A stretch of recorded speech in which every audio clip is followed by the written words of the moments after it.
শুন, এই যে সাধু সন্ন্যাসী যাই ক, যখন অভাব আহে না, তখন এই সন্ন্যাসী আর সাধু দৌড়ের উপরে বলায়।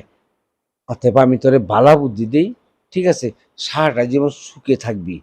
আমার উত্তরপাড়া জায়গা আছে না, কত জায়গা, আমি নিজেও জানি না কত জায়গা। তোরে যদি আমি ওদিক থেকে অল্প জায়গা দেই, তাহলে তুই একটা আলিশান ভাবে থাকতে পারবি।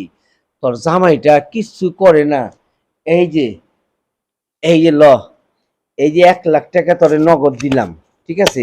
জামাইরে একটা ব্যান্ড ট্যান্ড বা একটা দোকান টাকান কইরা দিস, জামাই খুশি থাকবো।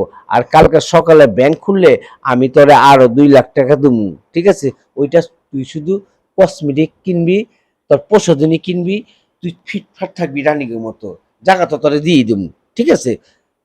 আর টাকা, হ্যাঁ, জায়গা, হ্যাঁ, বাড়ি, হ্যাঁ, সব আমার, হ্যাঁ, সব আমার, হ্যাঁ। সত্যি সব আমার। আমি কি মিছা কথা কইতেছি তোর লগে? হ্যাঁ, দাদা, হ্যাঁ। যেহেতু আমি টাকা পামু, বাড়ি পামু, সম্পত্তি পামু, আমি রাজরানীর মতো থাকবো, আমি সারা জীবন সুখে থাকবো। দাদা, আমি রাজি আছি। রাজি? হ্যাঁ দাদা। তোর মালকিনটা আছে না, আমার কাছে সুবিধা লাগতেছে না। কোন দিন লাঠি দিয়ে উস্তাদ দিয়ে বাইক করে দেই, বুঝছস? তালাক তুলাক দিয়ে দেবো। আমি তোরে লুয়ে লমু আমার কাছে, তুই আমার রাজধানী থাকবি। কি হয়েছে, মানুষ বিয়ে করে না, কত বিয়ে করে, 4টা 5টা 8টা বিয়ে করে। আমি দরকার বলে 2টি করলাম, ওইটারে বাইক করে তোরে রাখলাম। না দাদা, হ্যাঁ, আমি কিন্তু সতীনের সংসার করতে পারুম না। আপনি বৌদিরে ছাইরা দিয়েন। আর তাছাড়া কিন্তু আমি মুসলিম টুসলিম হইতে পারবো না। হ্যাঁ রে, ধর্ম যার যার, বুঝছস?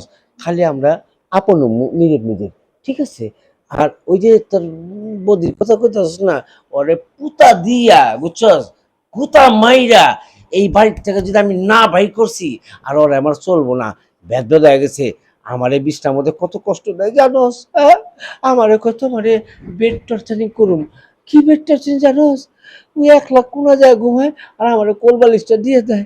আমি কোল বালিশটা রাইতে ছিঁড়া মুড়া সাট করে হলাই। কি করু? দাদা, হ্যাঁ, তুমি কষ্ট পাইও না, হ্যাঁ, আমি তো আছি। হ্যাঁ, আমি সারা জীবন তোমার খেয়াল রাখবো। হ্যাঁ। হ দাদা। তাহলে আমার উপর ঝাঁপায় পড়ো, এত দেরি কেন? হ্যাঁ, আর দেরি করুম না দাদা।